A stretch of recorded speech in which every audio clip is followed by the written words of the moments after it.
Because two of our members, Don and Tim, could not make it because they had an away softball game, so we're going to start at 7:30, and because of that, it's a special meeting.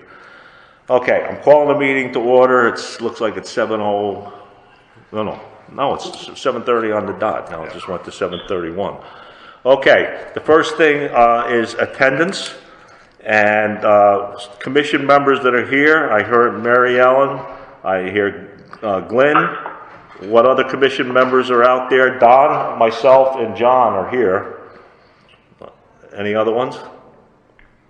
Brendan's here. Oh, Brendan's here. Okay. And Tim, are you here? Yep, Tim is here. Oh, Tim. Okay. So everyone, but how about Missy? Missy's not going to be here. Oh, Missy's not going to be here. Okay. So I think everyone's here except for Missy. And I'll move on to the next one, which is to approve the previous meeting minutes. There was a change that had to take place for the minutes, and I was responsible. I made a mistake. So, Mary Ellen. Any guests for attendance that want to let me know? This is Candace Brooks. I'm online. Okay. Anybody else? Okay. Here. Jim Ward. Oh, Jim Ward. Hi. Okay. How you doing? Okay.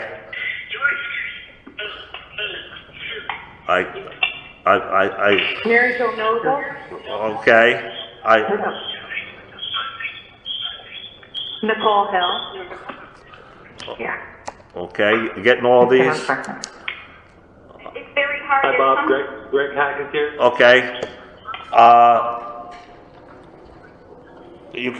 Mary Ellen, you can't hear who's saying they're here?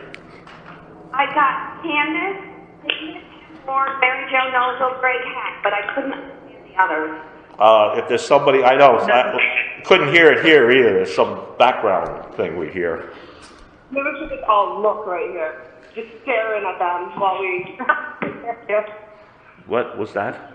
Hi, Nicole Hill. Nicole Hill is on. Okay.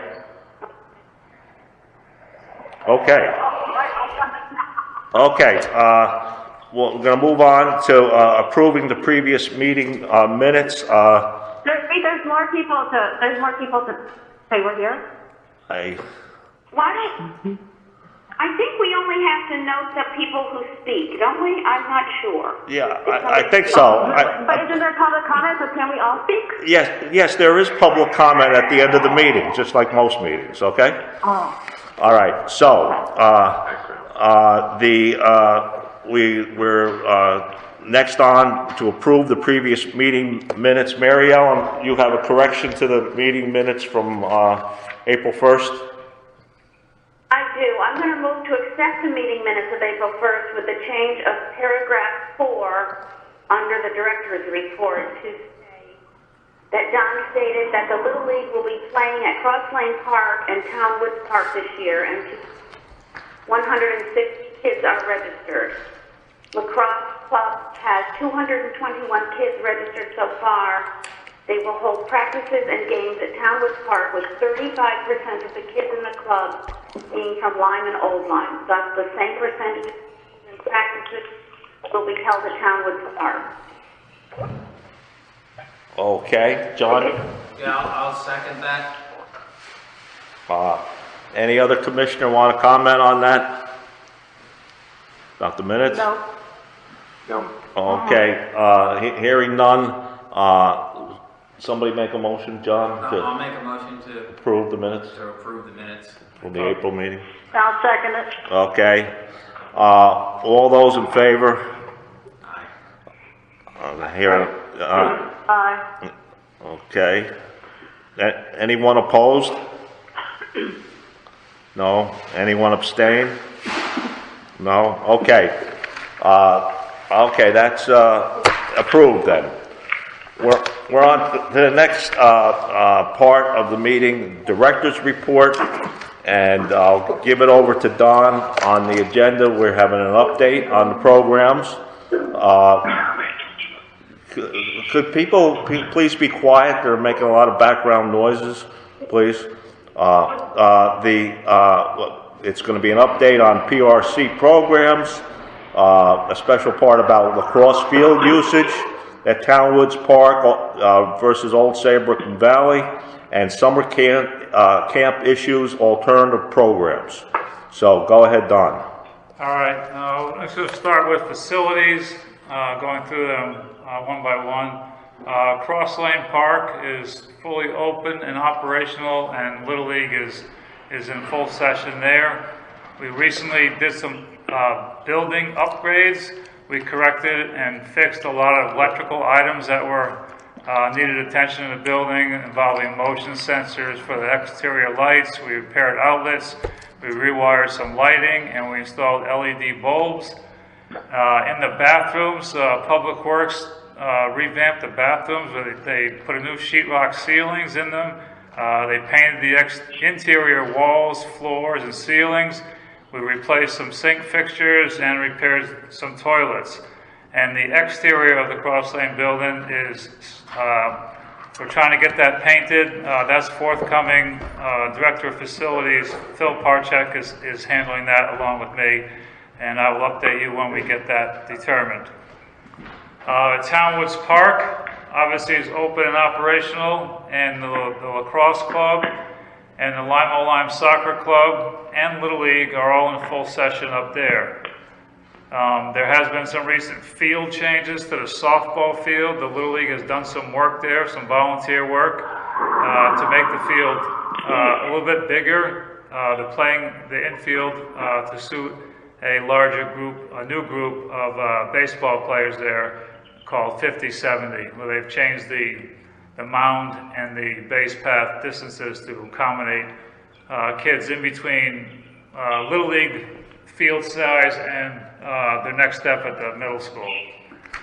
Haynes Park, again, is open and operational. The Lima Lime High School and the Rowing Association are using that quite a bit, and the high school team had 7 races scheduled there for this season. White Sand Beach, the bathrooms will be open tentatively mid-May. That's when we usually open that place up. The beach has been cleaned, and that building is also scheduled to be repainted this spring. Swim line installation has started. We just signed a new 3-year contract with Harry Plout of Plout Environmental Company. They've been the people putting in swim lines for us for a while. So we have a new 3-year contract. It's in 3 parts really. There's a Soundview, Miami Beach, Hawks Nest area portion of it. There's the White Sand Beach portion of it, and there's the Haynes Park portion of it. All the float lines have been painted, and most of the anchors and upright buoys have been put in. That is probably be done, depending on the weather, probably in a week. Beach cleaning, we've also signed a new 3-year contract with Harry Plout's company for cleaning the beaches, and they clean the Soundview area, the town-owned beach portions at the end of Hartford Avenue and the end of Swan Avenue, and they do White Sand Beach for us. And there's a progressive cleaning schedule as we go through the season. Lifeguards, I've secured some available sessions for recertification or certifications for lifeguards at the East Line Pool and Aquatic Center, and I'm receiving applications now with some new people and some returning people, so that's in process. Parking lot attendants, that's also in process to hire them up, get ready for the season. Moving on to the second item B, lacrosse. You can reference an email that I sent to lacrosse folks on April 26th describing the situation at Townwoods Park. And what's happened is about 35% of the club's participants are made up of Lyme and Old Lyme players, and they normally play in fields in Saybrook, and they normally play on fields in the Deep River, Chester Essex area. They have been shut out from Saybrook and the Valley regional areas, with the exception of one field on Saybrook on Ferry Road, which is used as a practice field. So the schedule was provided, and there was 60 plus home games and most of the practices being held at Townwoods Park. I addressed it at the beginning when I first saw the schedule, and they were in a quandary because they had no other place to play. I told them that it was unreasonable for the towns of Lyme and Oline to provide the facilities at a near 100% rate when 35% of the participants are our residents. Bob, you'd like to take off on that one?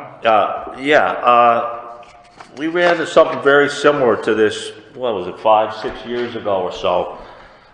With everyone, of course, likes playing on the Townwoods Park fields, and that at that time, similar situation. We wanted to spread this usage out to the other towns that have 65% or so of the people that are the kids that are playing lacrosse. And what happened is that no one wanted to leave Townwoods Park, and then we said, well, if you're not going to leave Townwoods Park, we're going to do our part for the program. If we have 35% of the people, approximately 35, 40, we're not going to make it exact, whatever, that we're going to have to limit the use of Townwoods Park for lacrosse to what was approximately the equivalent of 35%, which would be 3 days a week a usage of Townwoods Park, and then the rest of the time speak to your selectmen from your other communities, speak to your superintendents from the other communities, and get some fields to spread out these practices and games. Well, luckily, 5 or 6 years ago, they all did, and it was pretty equitably spread out so that Townwoods Park was not holding all the events. Now, Don has asked Don, you have actually contacted the superintendents of Old Saybrook and spoke to her, Jan, who used to be a president at, not a president, a principal at the high school. And what happened with that, Don? The Saybrook superintendent told me that she or nobody from her staff informed the lacrosse club that they couldn't use the fields directly. We talked maybe possibly their fields were closed to the public, so they were thinking that just by word of mouth that it was assumed, without pursuing it farther. I contacted the superintendent of Valley Regional. I got a call back a few days later from a staff, explained the situation a little bit in more detail, and I have not heard back from them. Okay, so what we're faced with is we don't think that the lacrosse people from the other towns have really made an effort to speak to the superintendents and the selectmen from the Old Saybrook and the Valley region. So we would like Don to once again try and have them do that, because according to the governor, come May 19th, things are kind of opening up, especially all these outdoor things. So I don't know why Old Saybrook and the Valley region is not cooperating this year. And so May 19th being a big day in our state, that is about 2 weeks away, Don, right? Yeah. So what I would propose is that we go back to what we did the last time, and in order to get everyone to spread the wealth on practice fields and games, that if on the 19th no arrangements have been made to play at any other fields in these communities, 100% of the activity will no longer take place at Townwoods Park, and so that basically we would go back to what we had proposed years ago, and luckily it all worked out. We didn't have to go that route. That 3 out of the 7 days of the week would be at Townwoods Park. So say like a Tuesday, a Thursday, and a Saturday. And then other 4 days, good luck. Find fields out in these other communities. I don't know why these other communities aren't cooperating. So, would anybody else in the commissioners like to comment on this? This is what we're thinking about doing. John, go ahead. John Flower. I'm one of the original founders of the lacrosse program, the TICS. And when we started it, it was just old line kids. And then we realized to make the program a little, we had other communities that wanted to join, but originally we didn't have them. And to make the program a little bit larger and to make it a lot more competitive, we decided to get other towns involved. And we worked with Don at Park and Rec, and one of the requirements was that we got some field time in different towns, because it was unreasonable. And Townwoods Park, I think, was just being built back then. So it was unreasonable to have just Old Line be the only place to supply the fields. So it morphed into a larger program, and over the last few years it's worked really well, where we spread the playing around the different towns.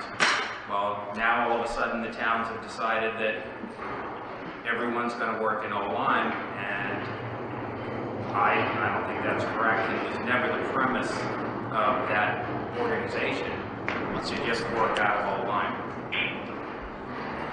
Okay. Anyone else like to, any other commissioner like to comment on this, please? No. No, I don't think it's right that they all work on lawn fields either. Yeah. Spread it around. Right. And luckily it's worked out very well in pre-COVID years. Of course, last year, nothing much went on because of the virus. But we don't understand why these other communities have this reluctance not to volunteer the fields they have in the past.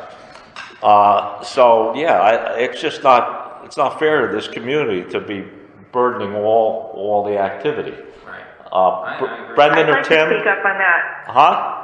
I'd like to speak up on that. My daughter is in the 3rd grade. Excuse me, who's speaking? Who's speaking? Megan Anderson. Oh, no, I'm sorry, Megan. Anderson. I'm sorry, Megan, but can you hold, the public comments will be at the end of the meeting like they always are. Okay. Okay. Okay, thank you. Correction on that, though. Saybrook is allowing it. They have fields now. Well, that's good. That type of news is good to hear. Yeah. But there's one, I believe. The girls' 3rd and 4th grade team. The girls' 3rd and 4th grade team every Tuesday, Thursday practices in Old Saybrook. Yeah, every week. I believe there's one small. Field for practice. Yeah. Don just mentioned that there was one small field, but apparently there were more fields in the past. And any more comments from the public, please hold off until the end. But we do know about that. In fact, Don just relayed that to everyone. There is a small field that some practices are taking place at. But anyway, to go back to that, any commissioners, anybody else like to comment on that?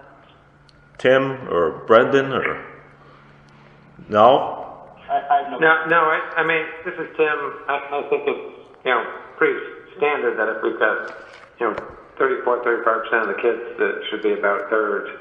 And that's great that Saybrook's, got a couple groups practicing over there. Hopefully, the other Essex, Chester, Deep River can come up with some fields for practicing things. Right. And I think Old Saybrook also had other fields they used that they could have games on, but they, for some reason, don't seem to be allowing it. But I would suggest that the lacrosse people from those communities speak to the superintendents of the schools and also to the select people of the communities to get everybody on board, especially in light of the fact that come the 19th of May, the governor is basically opening up just about everything except for certain activities inside. So that would somebody like to make a motion that come May 19th, Old Line will only, if other fields are not, something like this, if other fields are not found in these other communities, Old Line is going to only let lacrosse take place on Tuesdays, Thursdays, and Saturdays, which actually works out to be 43% of the week. So it's even over what our participation is. Somebody would like to make a motion for that, John? Yeah. Bob, Yeah. my only issue with that would be, if that's the case, all the lacrosse teams are going to congregate in Town Woods on Tuesdays and Thursdays, and they're going to push soccer out, or there's going to be a conflict there with soccer. If the Ticks would agree that they would bifurcate it or do something regarding that, then I think that makes a lot of sense. But I just worry that if every lacrosse team can only go to Town Woods on Tuesdays and Thursdays, it's going to run into a conflict with the soccer team. And then we have to go back to I think the rules that we have for Town Woods, that this is the season for lacrosse, so they have the priority to use fields. And it worked out pretty well that the people from the lacrosse, soccer would speak at this time of year to the people of lacrosse, and if there was availability of fields, they would go practice or play, because their season's really in the fall. That's what's happening now, though. They're doing that already. What's What's happening now. Lacrosse has the first dibs on the facility, and the soccer club fills in the blanks. I think what Brendan's saying is there's already, by naming the days, there's already soccer scheduled for Tuesday, Thursday, and Saturday. Is that correct, Brendan? Is that what you're saying? Yeah. So right now, I know my son's age group, they practice on Tuesdays and Thursdays. Yeah. Which is then followed by lacrosse that comes on after. And, it's like any normal sport, like they hover, ready to get on. So, there would just be a conflict there. And that doesn't mean that the soccer club doesn't have to work that out. I don't know, just forward thinking on it, that's all. Yeah, I agree. The fact that the other communities aren't participating like they did in the past is causing problem and a conflict. If it's soccer people, Brendan, you're saying only go there Tuesdays and Thursdays? I don't know what the other practices are. I just know that that at least two of the teams, I was there the other night, and there were 2 or 3 soccer teams practicing, and that was on Monday. Okay. Excuse me, it was on Tuesday. So, and then they practiced again tonight, which I wasn't there. Yeah, what's happening now is just by simply limiting somebody to Tuesday, Thursday, Saturday is going to create a big problem for both groups. Right. Number one, the lacrosse group will have less time there, and then the soccer kids have stuff scheduled on those dates. That's trying to work out now. We're just trying to get less lacrosse activity there. I don't know if limiting to a specific day is going to actually work midstream. Right, but there's different groups or age groups or whatever they separate. If we were starting brand new and you said schedule Tuesday, whatever your days are you pick, then it would work. But it's already in process, so that's a problem. But if we just let lacrosse know that the age groups are allowed 2 practices during the week and, a game on the weekend or whatever, or a game during the week or whatever. I think what's going to happen is when I'm in contact with the lacrosse folks, probably tomorrow, they just got to come up with and move some people out of here. Right. And that's going to free up the schedule. I don't know if limiting them to a specific day at this point is really going to work. Yeah, no, I agree. That makes sense. The concept is to just get it closer to the 35% activity. Right. Now, if they come up to me at some point and say, hey, we're going to start playing this many games at Saybrook, this many games at Valley, then it's going to work out easier. Yes. If we started brand new, you could assign specific days. I think that would be very difficult. I know it would be very difficult at this point to assign specific days. So maybe what you're saying is they can't have as many practices in order to have games. I'm not quite sure. What's the solution, Don? Is to let them know they have to get more fields out of town. Well, the solution is to look at the schedule and say, of the 60 plus home games, you got to cut that way down. So when those games drop off the schedule, they're either going to be played somewhere else or they're not going to be played here. Right. Well, that's, okay, you want to... I just think assigning a specific day at this point would make it more complicated. If you have a way to uncomplicate it to make it work, maybe... That's what I try to do with everything, Bob. Oh, I know that, and it's working. I move for Don to uncomplicate it. Yeah, I know. I do too. I second that. Okay, if you think you have a way to do this, Don, well, I'll make a way to do it. I'll make a way to do it, but the key is to hold to the May 19th date. Okay. Yeah. We're good to go the way we're going right now until May 19th, and then a lot of games, a lot of practices and games should disappear from the schedule at Townwoods Park. That's reasonable. That's what, 2 weeks away. Yeah. That's reasonable, and hopefully the people from the other communities can talk to the people that have influence on the field usage, and the obvious ones would be the superintendents of the schools and the select people. And maybe those communities should remind them that pre-COVID, this was working very smoothly, and the fund was being distributed amongst all the different communities. So, all right. To simplify it here, I will contact the lacrosse club tomorrow and meet with them, or their representatives, I should say, and explain what the Parks and Rec Commission is saying. You got till May 19th, as it's scheduled right now. Then after that, games and practices are going to start disappearing from Townwoods Park. Right.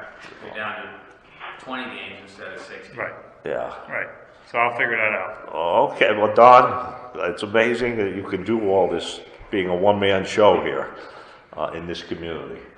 And good luck, and I hope it all works out, because, we've been extremely generous allowing all this to happen up until this point. Because we want to see the kids be able to have fun and play sports and this and that. And that's always been our mantra, so to speak. Okay. All right. The next one we come up to is the summer camp issues, alternative programs, and at the last meeting, the Park and Rec Commission unanimously decided not to have the summer camp this year for a lot of the issues that I think we're going to talk about again today. But Don was putting together alternative programs for children to participate in that are not, the summer camp's a big program, 225 people. So go ahead, Don. All right. Obviously, as Bob just stated, it was decided not to hold the day camp this year, and for COVID concerns, and that caused a stir around town, and a lot of people disagree with that decision. And so we've been talking about it and thinking about it to possibly come up with some alternatives or something different.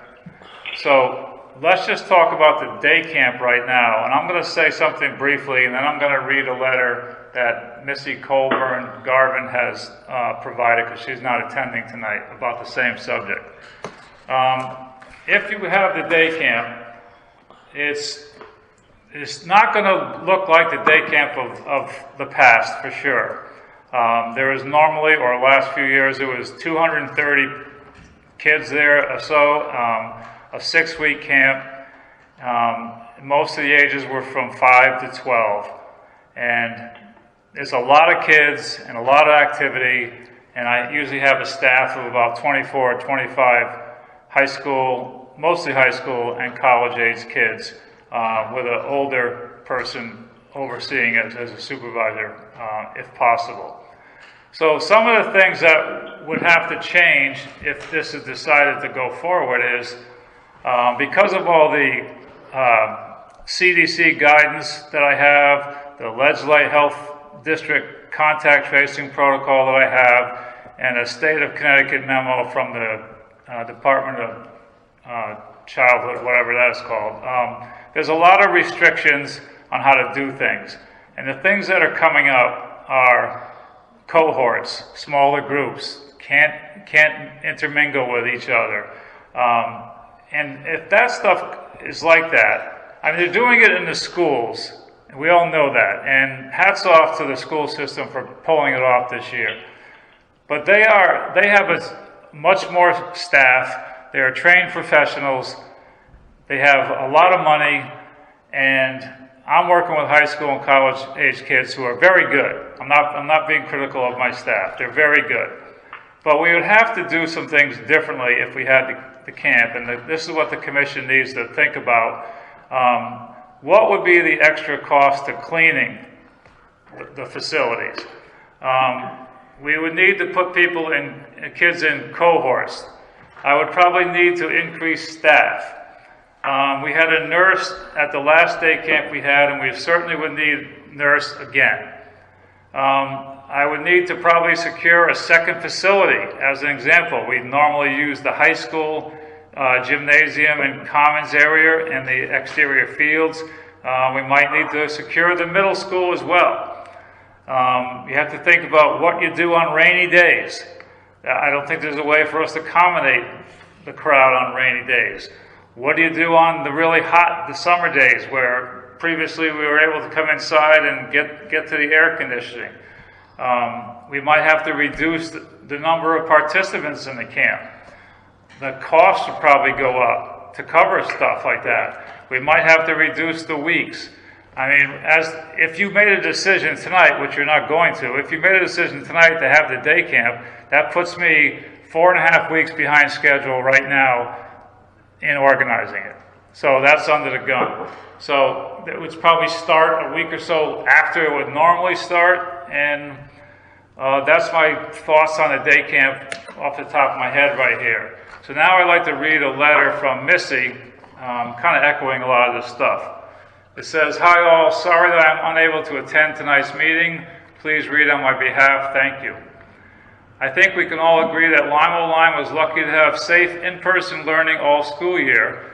This was not the case in the majority of the state or even the country. The protocols the school put in place allowed this to happen, and I didn't think that the day camp would have the ability to implement the same procedures. Throughout the school year, the students were in cohorts of 20 kids, masked all day, and spaced apart from each other, protected by shields when eating, and were not allowed to share any type of equipment. The staff of Region 18 was highly trained in overseeing the kids' safety. I wasn't sure how this would work in a recreation setting with about 250 campers, with the majority of the counselors being high school students. In a camp of this size, where the attendees are only allowed use of the high school commons and a gym, the social distancing cohorting guidelines alone I thought would be impossible. However, upon further reflection and many hours spent thinking about this, it was my feeling that we should explore the possibility of adjusting and changing the structure to be able to follow protocols and be able to open a modified version of the day camp this summer. I think we can all agree that it would not look the same as years past, but again, I do think we should explore our options. We could look into more counselors to enable cohorting students, training days for staff, more spaces in classrooms to be able to use, sanitizing products, an adjusted pick-off and drop-off procedure. I don't have the answers to all these questions, but it is, in my opinion, after more careful consideration, that we should look into if we can make this happen and what it would take to do so. I think all of us on the Parks and Rec Commission have the best interests of the kids and families in mind, and I want to make sure that regardless of the decision, we all feel confident that we have explored all options before finalizing this decision. Please let me know if you have any questions. Again, I wish I could be present tonight, but I am out of town. Mr. Garvin. Well, she brings up a lot of excellent points.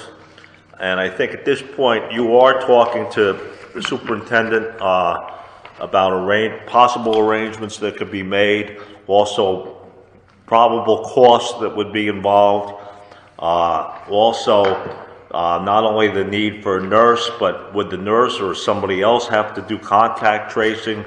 I would just like to remind everybody about what I read in the day paper yesterday on the front page. I am at quarantine. Superintendent in East Lyme urges vaccines for students, which I hope they approve for 12 and over next week. But the majority of the people that are in fact, almost all the kids in the camp will not have the ability to get a vaccine until, I'm thinking, they're thinking maybe towards the end of the summer when they do all the tests and get all the approvals. So those kids are going to be very susceptible to the major variant, or over 50% of the variant in New York City and that area, New Jersey, New York City area, is this UK variant. This UK variant has been discovered in over 50% of the cases that are coming up now in that area. And just like the other variant, the original one, it took a while for it to finally spread through the state and through all the states in the country. So there's no doubt that that's probably going to make an appearance up here. Now the problem with the UK variant is it's more infectious in kids rather than the original European variant, or whatever, the one that came from China and Europe. Didn't seem to really affect kids. This particular one does. So one of my concerns is a big health concern. In fact, even on last night's news, the CDC said 22% of the new cases being discovered in this country are young children. So as a parent, my kids are all grown up now. I'd be very leery about putting kids in even if all the guidelines were followed and the best job could be done, it seems to me that there's going to be a good chance that some kid's going to get it. In fact, if you read that article on the front page of the day paper, the superintendent said Tuesday afternoon there were 52 people from the high school in quarantine because they were identified as close contacts of a student who recently tested positive for COVID-19. It's one student. He must have been very popular, or she's very popular, or whatever. Now, in a cohort situation, Don, I think you mentioned that if one kid in a cohort ever got it, then all the rest of it would have to quarantine, correct? That's correct. Yeah, and then we'd have to find out, we'd have to have a contact tracer person, because Don can't be expected to do that. We'd have to hire somebody to do that. And it's all possible, but as Don said, it would certainly financially be different than the tremendous deal for no profit. We basically operated that day camp there's no profit, just like a wash. And we were able to provide that camp at an extremely inexpensive price for the people of Lyme and Old Lyme. So I'd be a little worried if I was a parent or a young kid sending a kid into a situation where chances are pretty good that even if you have less kids because you just don't have the physical capacity to have them in the high school building and middle school, that the chances are somebody's going to get it, and that it's not going away. And now the children are being infected by it, whereas the first one going around didn't really affect the kids that bad. But I believe we had a meeting 2 weeks ago with Ian and the superintendent and Hildy, the athletic director, and didn't Ian say there were about 50 different cases in the school this year? I forget what he said. He said something. Yeah, I think he said there was a little over 50 cases. Now they don't seem to identify if it's a student or staff, but there were cases and there were people quarantined. But we were so fortunate to have a school that has the resources to pull this whole thing off. And certainly we can try and work with the school to see what it would cost. But we are not in the we are not, as Don pointed out, in a situation where all the training could be done, and everything that was done to school was absolutely wonderful, and everybody should be so thankful that the school was able to have in-person learning, because I think we were one of the only ones in the state that had it right through the whole school year. But anyway, I think it could be a potential health risk for the younger kids because they're not going to be vaccinated, and so we'll look into it. We'll get more information. Don's working on it as we speak, or not right now, but he has been the last few days, and he'll continue to work on it to provide the Park and Rec with more information to find out the feasibility of doing this and what it would cost. Right, Don? That's correct. Okay, so we are going to look at it. We're not going to change the vote at this time until we wouldn't know what we were voting for. So hopefully he's going to get more of this information. We are making every effort to try and make some form of this work, but as Don said, I don't think we can count on having a camp of 220 or 30 people. That it might be a lot smaller. I mean, and then what happens, Don? If we do that, we have to go to a lottery or something that people would. Well, that's to be determined. Yeah, that would have to be determined, and so we are looking into it, and we understand that everyone's about had it, and with this virus business, thank God the adults are getting vaccinated, and I just heard on the news today, Lamont's hoping it's 70% of the adults in this state will have at least one vaccination by tomorrow. And of course, now the 16-year-olds and up are getting it, the Pfizer vaccine, and hopefully, I guess they're looking into that next week to include 12 to 15-year-olds also. So everybody just has to hang in there a little longer. We're going to beat this thing, but we don't want this thing to take over, and especially to harm kids. I mean, adults have the capacity to make their decision whether or not they're going to vaccinate or what they consider to be healthy and structured. They can be more structured about even in schools. It's much more of a structure than a day camp where all the kids want to play with everybody else. But the cohort idea may be very feasible. Don's going to get that information. We'll have a meeting in the future about what the results of that are, and then we can revisit this situation. Any other commissioner want to comment on that at this time? Yeah, Bob, it's Brendan. Yes, Brendan. So I just have a somewhat alternative point of view on this. And the commission's familiar. The day camp, for me, I started going to the day camp when I was in 3rd grade.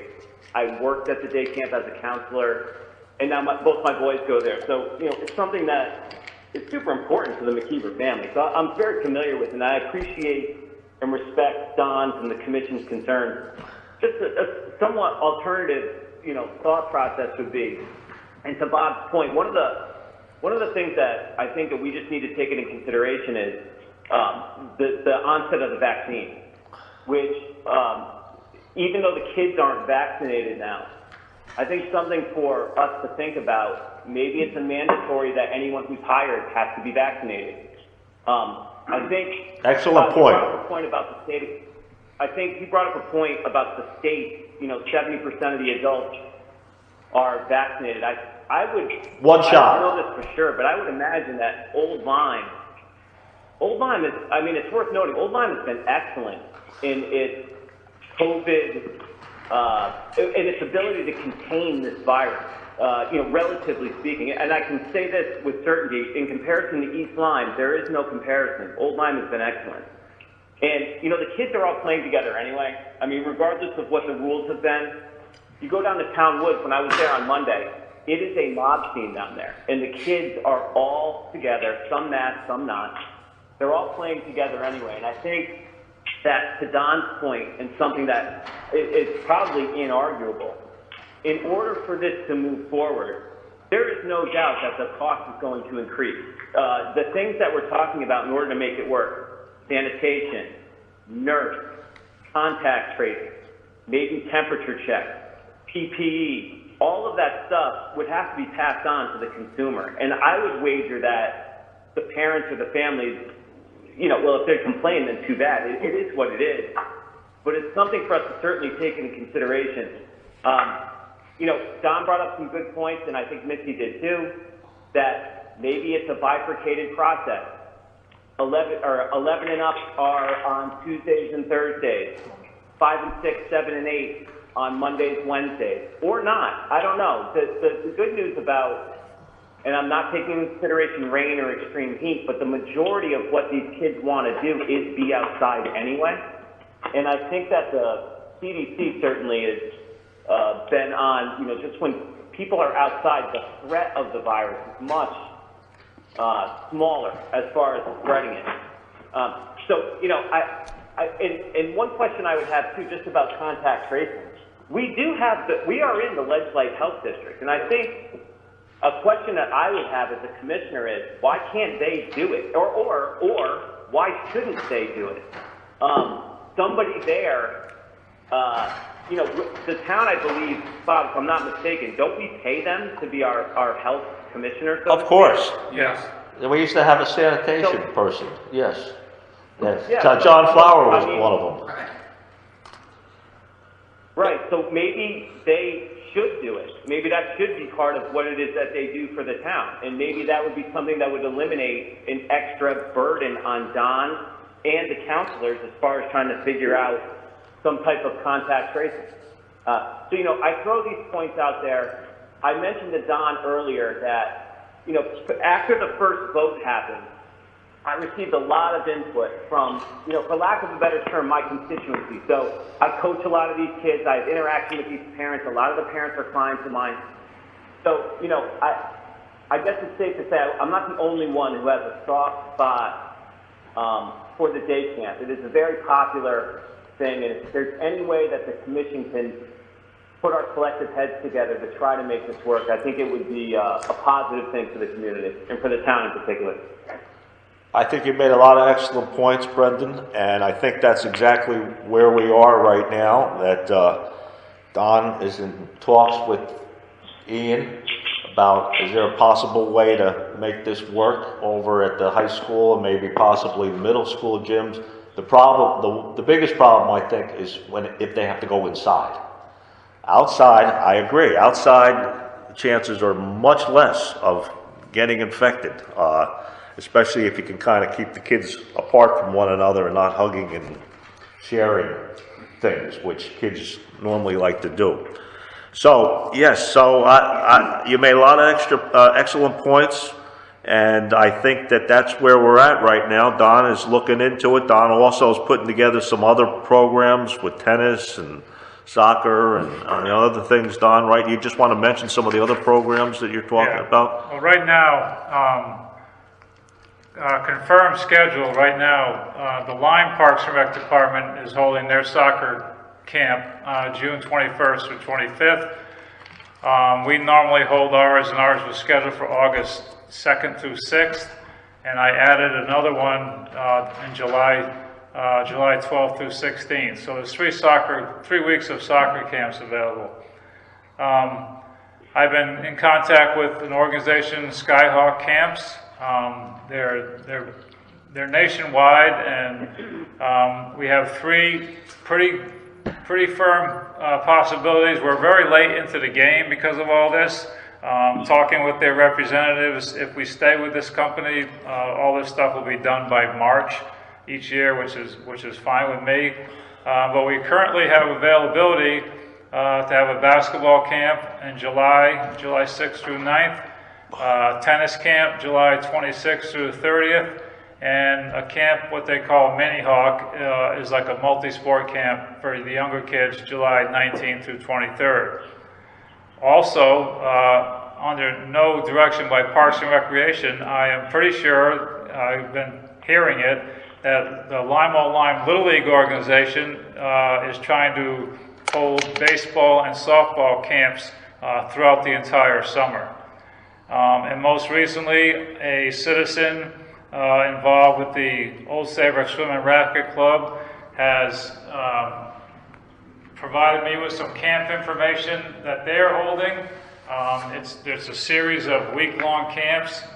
I have the brochure and stuff like that. It's open to anybody. You don't have to be a member of the Swim and Racket Club. and I will be getting this stuff put on the website as well.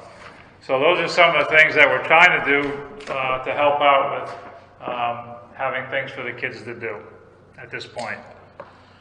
Okay, well, Don, keep up the good work and see what we can find out, and if there's a way to run this camp safely and a fiscally responsible way that doesn't just outprice it to everyone, I think we'll reconsider, right, John? I mean, Don, and how about, I know Brendan, you would like to take another look at it. How about Missy's not here. How about Glenn, or what's your opinion? Yeah, I think it's a good idea. Yeah, okay. And how about Mary Ellen? Yeah, sure, I'm on. Yeah, okay. Tim, we didn't hear from you. I think we just have to be careful about the numbers that we allow and the groupings, and it has to be pretty well thought out on paper and a plan well ahead of time. Which John said it puts us kind of a little bit behind the eight ball a little bit with the planning phase of it, and then going through and figuring out the cost too. Right. There's quite a bit of work to be done with it. Right, and it's for us to have a reconsideration to make an informed decision whether or not it would be feasible to do it. And we're willing to do that, and I have to thank Don Bugby once again for the unbelievable amount of work he does as a one-man band in the Park and Rec Commission. A lot of the other towns have more than one, in fact almost all of them have more than just one person that's a full-time employee in the Parks and Rec Department. Not hearing any other comments from commissioners, we will move on. Okay, to the next part, the old business, the Haynes Park bathroom project. Don, do you want to fill up everybody? It was opened up, and then what happened? Well, the bathrooms, the new bathroom at Haynes Park is fully operational, and it's a very, very nice facility, and it's a long time coming, and we're fortunate to have that. A few days after it was opened, we had some vandalism. The two sliding front doors were removed from their tracks, and so they were inoperable. And then inside there was some problems with people throwing all the toilet papers in the women's room all around the floor into the sinks. And then there was some problems in the men's room. People actually put feces in the sink and on the floor by the men's room toilet. That's wonderful. It's unbelievable. I fixed the doors. I fixed the doors and got them operational, and I cleaned up the messes. And I contacted the Parks and Rec Commission, the Selectmen, the O-Line Police Department, and Public Works person, and I talked to the facilities guy about it. The following day, the facilities guy, Phil Parchek, and I went down there, and we made an improvement on the doors. The doors cannot be lifted up like they currently could be able to do, because they're lighter doors and they can be picked up. But now that we've fixed that problem, so that's what happened. Okay. Now, one of the things that we plan to do when the new budget comes through on July 1 was, because I believe Phil said there's no further money available, but one of the things we'd like to do is put cameras on the bathroom to not only see who's entering and leaving the bathroom, but possibly they have cameras that are actually supposed to be able to identify down to a license plate number people that enter and exit that park through the main entrance, which is the driveway down to the parking lot.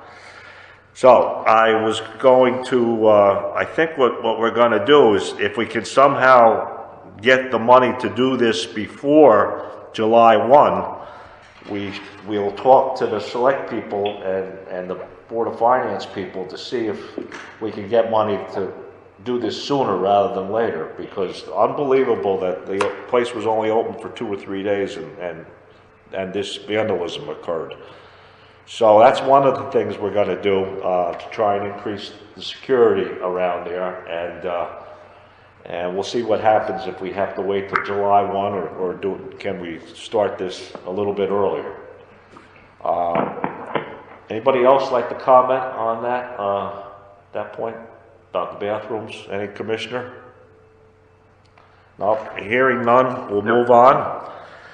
The next item is the Limo Lime Food Share Garden that Jim Ward is the lead person who came up with this idea and approached Park and Rec several months ago. We received from Jim not only the blurb. I mean, probably people have read this in the Limelight and also maybe in other sources, but he's put a very ambitious effort together.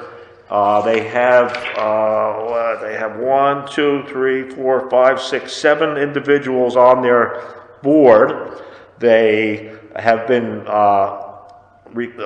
asking for funds to do this, and the good part is Jim is actually reaching out to sustainable funds. There's a matching fund that right now he's trying to get from Connecticut Match Fund campaign that they'll match dollar for dollar up to $7,500. So that would be a total of $15,000. Right now, he has 41 patrons that have donated $4,575 to date. They have I'm not sure if you have a website, but I know they have a post office box if anyone would like to donate to this effort. LOLFSG, P.O. Box 395, South Lyme, Connecticut, 06376.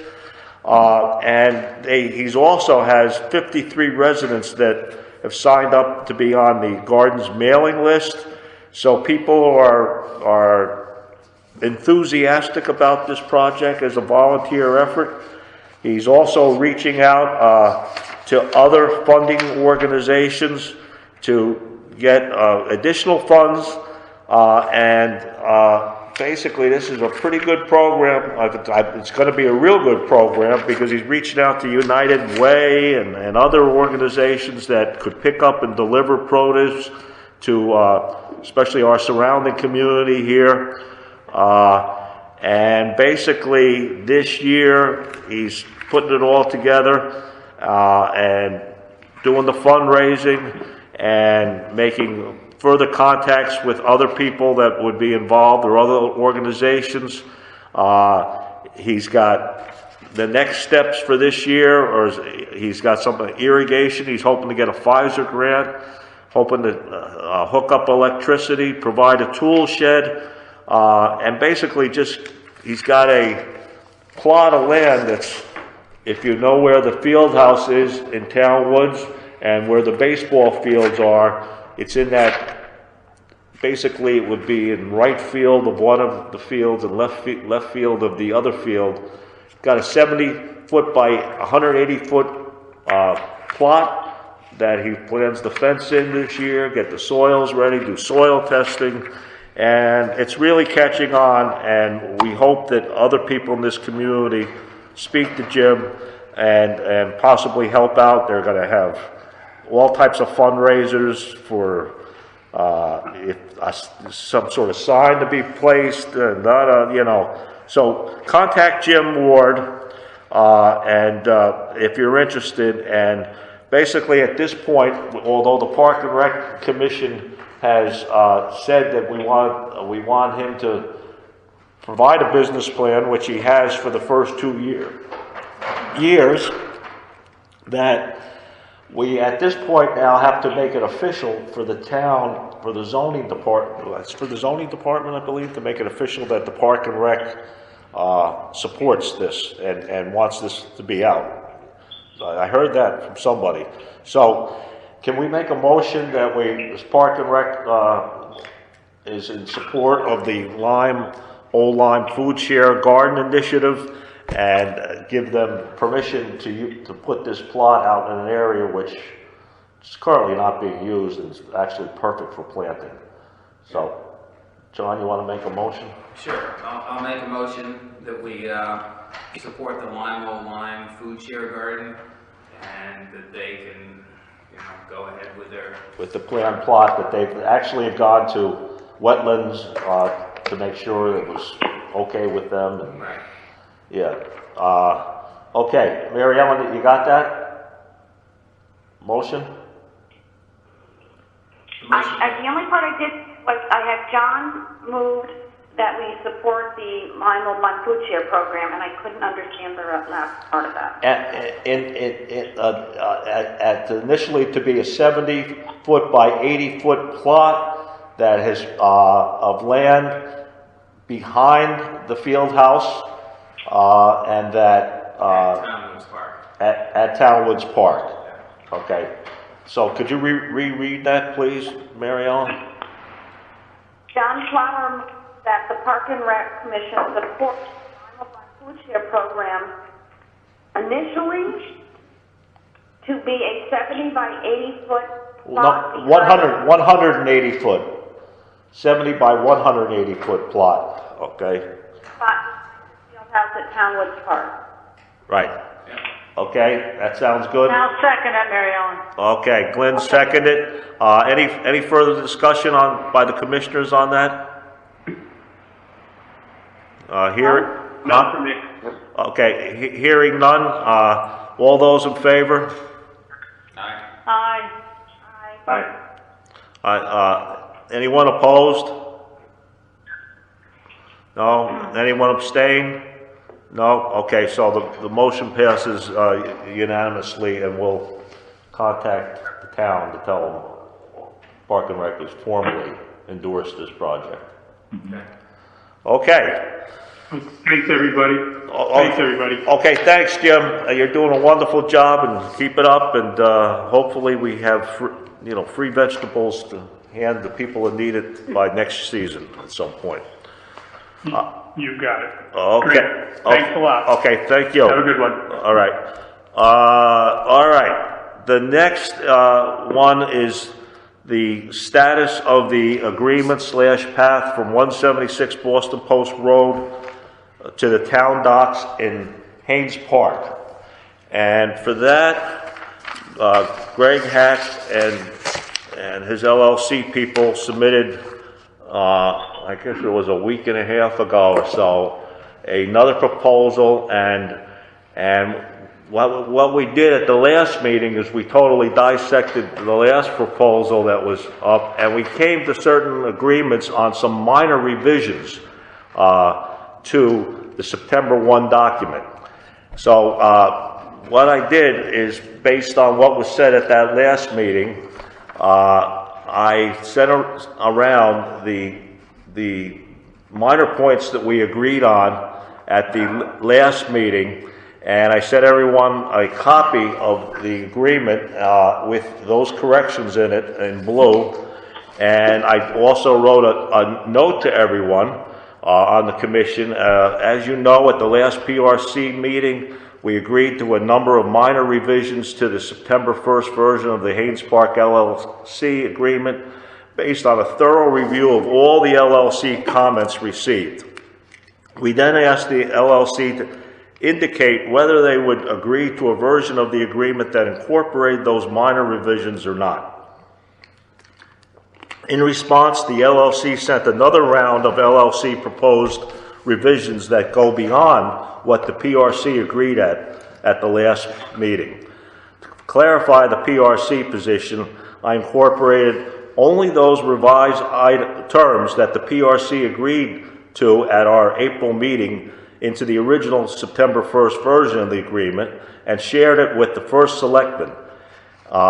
He is willing to engage the town attorney for a final review only after the PRC confirms that they support these revised terms, and that's the attachment I sent to everyone with the proposed changes in blue, and that the first selectman is willing to engage the town attorney for a final review only after the PRC confirms that they support these revised terms, and that's where I said see attached with some of the explanatory comments, and that the LLC indicates they are willing to sign an agreement that incorporates the PRC agreed terms only. Please bring any comments or questions to Thursday's PRC meeting. Thank you. So, PRC commissioners, did you look at I hope everyone looked at the revisions that I sent to everyone, and are there any comments, additions, subtractions, or any other comments that you'd like to make at this time? Commissioners, do I hear anything? No, I didn't. No, I didn't. It looked fine? Okay. John? Yeah, that's what we discussed last meeting. Yeah, it's what we discussed last meeting, right? Anyone else? Bob, it's Brendan. I have to apologize to the commission and to Mr. Hack. I just have not had a chance to adequately look at it. So if there's a vote, in good faith, I have to abstain. I'm sorry. Okay. Any other commissioner like to comment on it? Because if all are in agreement with this, then the idea is Tim Griswold will only let the attorney look at it. If we agree, he's looked at it, he says it looks fine, and then we would have to get a commitment from the LLC that they plan to sign this agreement. And what we'll do is that if everyone on the commission's fine with what these changes were based on what we said at the last meeting, we will then provide this to Mr. Hack and his LLC people and see what they say about it before we go any further. And in fact, the first selectman was not very happy that the LLC decided to send their version of what they wanted to our attorney. They were told at the last meeting that that wasn't the process to take place. We had to get something approved first before engaging the attorney. So basically the attorney was told by Mr. Griswold not to respond to anything until we get approval from the Park and Rec Commission. So, no one else wants to comment on the changes? I went over word for word what was said the last time, and basically I believe these were the changes that were agreed upon. The LLC tried to rewrite other parts of this that we did not agree to at the last meeting. So, would someone like to make a motion to accept the amended agreement that's been provided to the commissioners on the PRC draft was submitted on 5/1 to the commissioners, and would somebody like to make a motion to approve the latest version? Okay, I can make that motion. If do you want to repeat it, or do you want me? I wrote down what you were saying. Okay, yeah. Why don't you repeat it, Mary Ellen, so we can get a nice motion? But I can't repeat it all because I didn't get all that you said.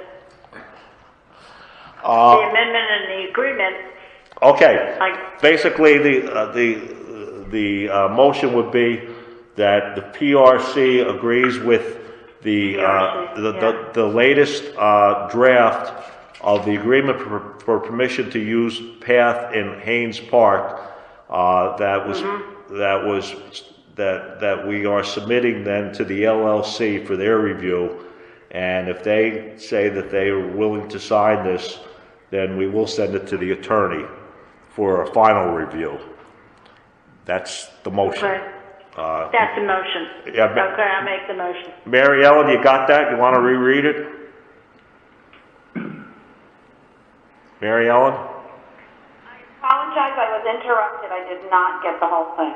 Oh, okay. Okay.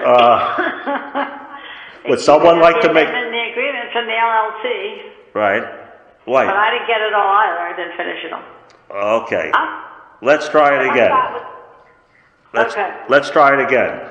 A motion to be made that the Park and Rec Commissioners agree with the latest PRC draft of the agreement for permission to use path in Haynes Park. This will now be sent to the LLC for their review, and that's where we're at now. And hopefully they'll agree to go along with this agreement. So, anyway, can you, Mary Ellen, you're good at summarizing what I say. You got it? I'll do my best, but there's just some interference. I'm trying to hear it. I'm sorry. Okay, can you do your best? I will do my best. You need a second on that? Yes, I do. Yes. Who's going to second it? Yeah, we need a second. We need a second. Who? I'll second it, Tim. Oh, okay. Tim, you're seconded. Okay, any more discussion on that from the commissioners? Not hearing any. Nope. All those in favor, say aye. Aye. Aye. Aye, okay. Aye. All those opposed? Okay, Mary Ellen, you said aye. Anyone opposed on the commission? Brendan, you stated you'd like to abstain? I would. Okay, and so Brendan's abstaining because he had no chance to read that, or, but please read it, Brendan, and if you happen to come up with something, then maybe we can discuss that, but hopefully this is it. Yeah, I mean, the reality, Bob, is this, and I know, I think Greg's still listening. If it's going to help to push this along, just to send him a final version and he can review it with his people and his lawyers, then, you know, I'm all for that. As I think everybody, Mr. Hack included, just wants to kind of get this thing done. So the faster we can do it, the better. Right. Okay. Right on, Brendan. Thank you. Okay. All right. So that motion passed with everyone agreeing except Brendan, who abstained. So I will get a copy of this to Greg Hack so he can distribute it to his LLC permittees. Okay. Moving on to the next. What the heck happened to my... Oh, here it is. The agenda. Next on the agenda. Reserved parking for Old Lyme residents at Haynes Park from 9 a.m. to sunset, May 15th to September 15th. Okay. Now, this was only put out because what's happened is that before 9 o'clock, it's fine. Whatever goes on in the parking lot, as well as, you know, as long as they follow the rules. There's no Old Lyme residents that want to use the park besides that, and the rowers can go out there and have a good time. But then come 9 o'clock up until sunset, 9 a.m. to sunset, when now that the weather's getting nicer, it would be desirable to have at least a few spots available for any resident that wants to go there at these times. But unfortunately what happens is that sometimes when certain events are held, there is no parking available, that the whole lot is covered, people are parked every which way, people are parked on the grass, and we would like to make sure that if any events or programs are being run at that park by not just the rowing association, but any other civic organization that wants to do something there, which on occasion has happened in the past, that parking spots be available for Old Lyme residents that have the beach pass, because that's one of our beach pass parking lots. So what we're hoping, and I think to make it a little clearer, I'll wait until we get to the last point of the new business, communication between the PRC District 18 and the Old Lyme Rowing Association, that some positive steps have been taken, and we're hoping we don't have to go to a reserved parking situation, that if all the organizations and whoever runs the programs tries their best to make sure that there are parking spots available for Old Lyme residents, maybe this could work out nicely without going to a formal thing. Now, this is very similar to what's happened at Soundview. Soundview is one of the Old Lyme beaches, which is open to the public, and there's a big public parking lot down there. And there are spots that are reserved just for Old Lyme residents that have beach pass. So we're hoping we don't have to go to actually reserving spots, but let's see if we can all communicate better to make having some spots available at all times, especially during the nice weather after 9 a.m., available to residents to be able to go down there and enjoy other parts of the park, like the picnic areas, the playground, the beaches, the lake, swim in the lake, and just other parts of the park that are used for Old Lyme residents. And as Don said at the last meeting, because of the COVID business going on and the fact that there wasn't much of a rowing program there last year, a lot more people, Don, you mentioned, seem to be using the park. Yes. Is that true, Don? In my opinion, yes. Yes.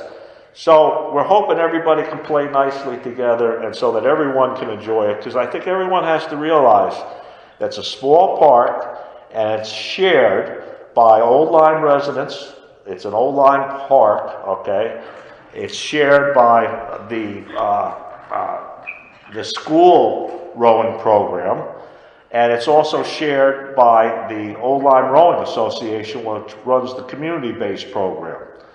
And so we've taken steps to try and communicate better, and we'll get to that and see if this is going to help resolve this issue as we move forward, so we don't have to go to a reserve, actually putting aside, there's about 20 spots there, Don, and we're hoping to reclaim some more spots that were lost with Phil Parchik, our Director of Facilities, has a plan, and we also had a master plan back in 6 years ago that we submitted to the Boathouse Committee that never seemed to be initiated. In fact, Phase 2 never really happened because all the money or just about all the money was spent. So, and in that plan, we had something very similar to what Phil Parchik is suggesting we do there. Now, this can't be done until we get funding on July 1st, but luckily we have some capital that's been allocated for the Park and Rec to use. And just a reminder from what I said at the last meeting, that the Board of Finance, and I believe the select people too, I'm not sure about that, but that they have allocated $247,000 to the Parks and Recreation facilities and equipment to be used towards building projects at Townwoods Park, which I believe is just a touch-up of certain things of the field house, right, Don? That's the major thing. Well, it's called more than a touch-up. It's painting all the trim and sealing and power washing and sealing the building. Right. So I wouldn't call it just a touch-up. Okay, well, yeah, it's a little more than a touch-up, but that's the major thing to be done out there, right? Right, and fix some busted windows. Busted windows or something? Yep. Yep. So that's at Townwoods Park. At Haynes Park Playground, we're hoping at least to try and replace the old playground equipment with new equipment. In fact, right before the meeting, we're going to follow up on, there's been a local Old Lyme person that's willing to try to do a fundraiser. We heard on your message just before we came here. That was his message. To help with that, which would greatly be appreciated. Also, that money would be used for the parking lot expenses that we're hoping with the handicap spots. We lost a good 3 parking spots at least there, but we had, according to our facilities director, what was done for handicap parking was required by the state. Okay, and we're talking about a new fence out there. This is part of the security program that that the Director of Facilities and the Park and Rec Commission have supported. And also money, now I think this was going to be an ongoing project this year and next year, correct me if I'm wrong, Don, for fixing up cross-lane basketball and tennis courts. That's correct. It's an ongoing thing. It's an ongoing thing. So what can be done with this money this year would be done, and I guess the idea is to follow it up next year Yes. with what Yes. can't be done with Yes. this money. Yes. Because it all can't be done. That's right. Yeah. Okay. So that's the money that we've been, I believe, approved for, and hopefully we get it and we can start doing some of these things starting July 1st. Okay, now, so we go on now to the next part is new business, and these are I just went over that, the potential PRC capital projects for fiscal year beginning July 2021. I just threw that in there because hopefully it will help to alleviate some of the issues that we have with parking, this very small parking lot at Haynes Park. Okay, anyone else want to comment on the Parks and Recs allocation for facilities and equipment, and especially anyone would like to comment about if we can reclaim some spots? We're going to try our best to do it with Phil Parchik and facilities. Park and Rec commissioners, anybody? Hearing nothing, I assume that's an agreement to try and do that. Okay. Now, the next point is that we're planning to put, and it was also on the master plan submitted back in 2016 to the Boathouse Haynes Park Improvement Project. No, 2015. That included putting a large 12 by 24 foot pavilion similar to the one in size at least that's in White Sands Beach. And the problem with getting a pavilion, just like the problem with lumber these days, the problem with just about getting pools, getting lots of things, is that there's a big, because of COVID, it seems, back orders for large pavilions that ranges from 4 months or a little bit more to get a pavilion. And I've got at least two estimates for pavilions, 12 by 24 foot, nice wooden pavilions that could be used. And we would also have a couple, at least one handicap picnic table there, as well as another picnic table, similar to there's two picnic tables at White Sands Beach. And it would just be a covered area that the community could enjoy. And so because it's back ordered, I've spoken to Phil Parchik also about we would need some sort of base to put the pavilion on. So he's given some rough estimates for what it would cost for a 12 by 24 slab of concrete, as well as with the site work that would have to be done to smooth everything out. And we also, at this time, when we get to doing this concrete walkway, the concrete walkway would be, this basically be put in a position that has been agreed upon by Park and Rec Commission back in 2015 and submitted to the Boathouse Committee, that it would be put not right in front of where the bathroom is, but a little bit more towards the side, towards the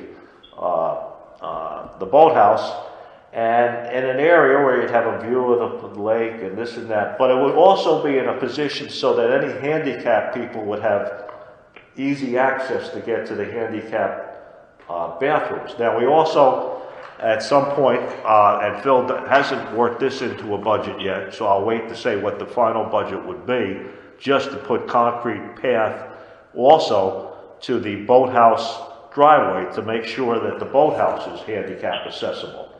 And currently, it's not from the handicap parking spots.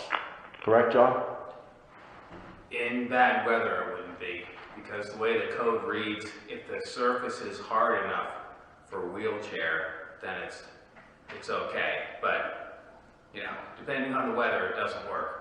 Yeah. So yeah. yes, it's correct. You'd have to put some sort of hard surface. You'd have to put some hard surface in, because concrete would maybe be, I don't know, Phil's got to look into it more. Concrete works fine.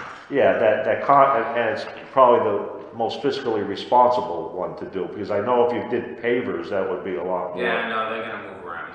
Yeah, and not only if you did pavers, for a 12 by 24 foot pavilion, you'd have to have like 6 anchoring things for $600 a piece or something in order to anchor it into the earth. Correct. So pavers would be much more expensive way to go. Yeah, it wouldn't be as good. And it wouldn't be as good. So actually, I spoke to Phil yesterday. Phil was on his way in a car down to Florida with his mother-in-law and his wife, and so he's still getting some of that together. Being that it's going to be at least a 4-month delay, even if we sign some sort of contract for a pavilion at this point, both Phil and myself and Don and John, we agree that it's probably best to put an order in so that we first thing in the spring next year we could have this. Right, have something for the fall. Yeah, because I don't think we'd want to put a nice pavilion out there and then it's not completed until October or something or later, and no one's going to use it. And boy, oh boy, with the vandalism problem, I want to make sure we have a camera on this thing too. Right. I Yeah. agree. Yeah. So we're looking into it and gonna do it, but it looks like because of the backlog, because of COVID backlog for many items, the price of I heard 2x4s is going up almost every couple of weeks these days. Yeah, market price. Yeah. It's like lobsters. Yeah. When you go to the lumberyard. Yeah. Market price. Yeah. So anyway, yeah, right. So that's where we are with getting a pavilion, and hopefully looks like we could probably have one ready to go by spring of next year. Any commissioner like to comment on that, please? Nope. No? I don't. Okay. Nope. Okay, well, because that's where we are on that. And not hearing any more comments, I'll move on to the last part of the new business. Was the communication between the PRC, District 18, and the Old Lyme Rowing Association. Update. Okay. Don and I, 2 weeks ago, met with Superintendent Ian and Athletic Director Hildy and had a very productive conversation about how to better communicate so that, you know, the one big issue is the parking issue that we have there. And Hildy actually took steps to have a bus bring students to and from Haynes Park. And after, what did she say, after 3 days, no one was taking the bus or taking the bus home, so that stopped. I guess people that were being bused were being picked up by parents or siblings or whatever, and which was fine, but she stopped the bus program because no one was really using it. The other thing she tried to institute was that for the high school team, it was suggested that the students that are driving to Haynes Park park up at Townwoods Park, where there's plenty of parking, and it's about a quarter mile either walk or jog down to Haynes Park, to the boathouse. I guess some people are doing that. Some people objected to having to park there, but it will certainly alleviate the problem that we currently face, is that when the high school team is playing, most days there are no parking spots available for a whole Lyme resident to enjoy other parts of the park. So we continue to work on that, and I would say it was very productive in the fact that I happened to go by Saturday when there was the smaller regatta with Guilford on Saturday morning, and I happened to see that Hildy had done a very good job having somebody coffees to make sure no one parked there that was going to attend the regatta. And Don reported that there were lots of cars up at Townwoods Park, correct, Don? That's correct. Yeah, so obviously a lot of people started parking up there. And like I said, I just caught a real quick snapshot, but as I drove by, it looked like if somebody other than a person involved with this regatta could have gotten a parking spot there. So we commended Hildy and Ian on all that they're trying to help us with. And the other thing they helped us with is that we reviewed some of the parameters of the agreement that the Old Line Rowing Association made with District 18, because District 18 is basically subletting the boathouse out to the Old Line Rowing Association community program, which is great, okay? And according to the agreement, which was signed by the president of the Old Line Rowing Association, I'm just going to go over a couple valid points. And both Ian and Hildy agreed that they would help to make sure and they would do anything that they could do to help make sure that this agreement is followed. That one of the parts of the agreement says the Old Line Rowing Association shall comply with the town's rules and regulations pertaining to Haynes Park, which we have, okay, and it's on the website, and some of the rules are actually on a sign as you go in there, okay, and this was something that they said they would help out with, and we were hoping that better communication could be taken and by all involved there. And I would also like to compliment Mrs. Fuchs, who's the president of the Rowing Association. She reached out to Don Bugby, and Don Bugby and Phil Parchik last Wednesday met with her and another representative of the Rowing Association to try and see how we could best solve this parking problem. So hopefully, if we keep on talking to one another and whoever's supervising programs that run down at Haynes Park can make every effort to try and get, if there's an overflow, people to go up to Townwoods Park and park so that we can have several spaces available for residents at all times after 9 a.m. to sunset. Before 9 a.m., it's not an issue. You can jam up the park. I mean, the parking, we would try to keep it down to just the parking lot, which also was part of the agreement that the Old Line Rowing Association signed with the school. So that, and so they had a meeting on that Wednesday, and I guess, Don, I wasn't there, I was away actually last week, and so you want to summarize a little bit? I think you've already summarized it, Bob. We discussed the parking issues, the shortage of parking, unavailability, all that stuff, and we have to continue those discussions, and we have to try to figure it out. And it's going to be figured out not just in one simple way, because we just can't expand the parking a great deal and accommodate everybody. We have problems. It was a small lot to begin with. Putting the handicap spots in there eliminated some more.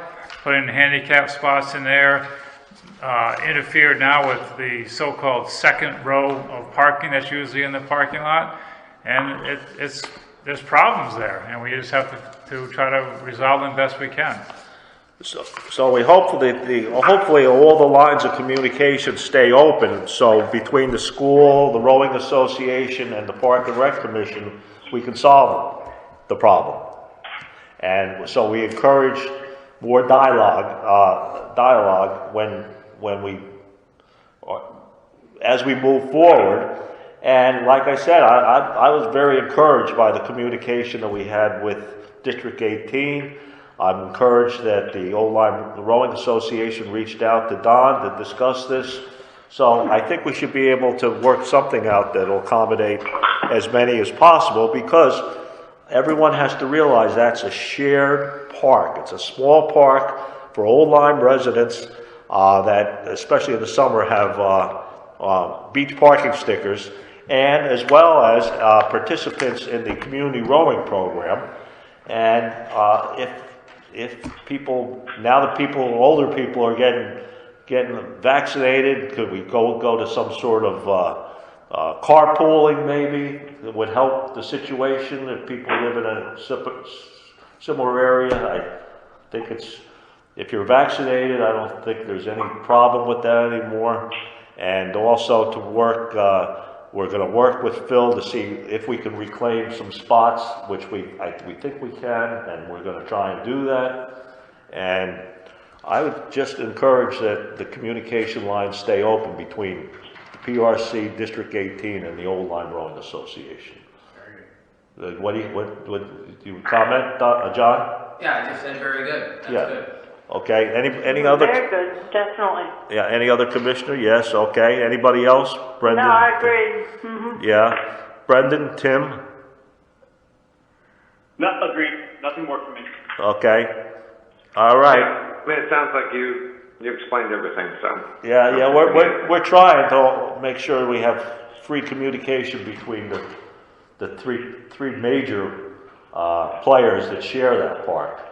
And because we want it to be equitable to everyone and make sure that everyone can enjoy the park. It is a beautiful park. Okay, that finishes our special meeting agenda. The next part is public comment.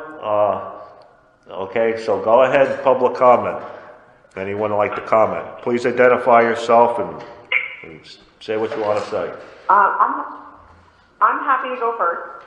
Okay. My name is Amanda Gates. I'm actually currently outside. You can wave to me because I wasn't allowed into the meeting tonight. But I am here commenting about the decision made about Parks and Rec Day Camp.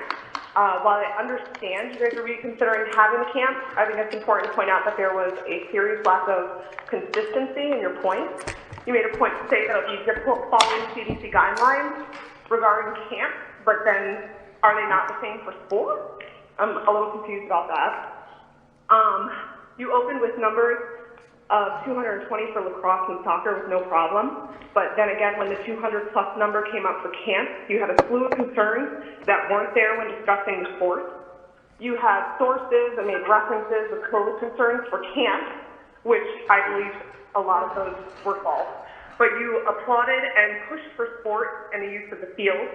I just don't know where the statistics were when we were talking about sport. You seem to be making sports a priority and not your day camp. Even the alternative camps were sports. Not all kids play sports. So, I mean, my comment, what I picked up from this meeting today was that there was just a lack of consistency in why we're doing what we're doing and when we're doing it. So I just hope moving forward in your decision, you will consider what you've done for each program and apply it to each program in the same capacity. Okay, thank you. And I thank you guys for this meeting.